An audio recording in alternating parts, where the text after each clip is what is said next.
ذهب إلى زاوية أخرى.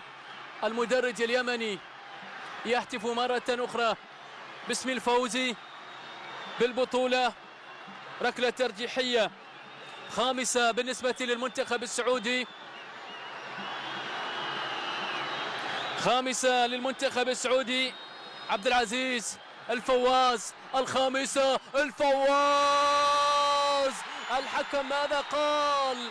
الحكم قال اليمن بطلا لبطولة غرب آسيا للمرة الثانية في تاريخها بركلات الترجيح.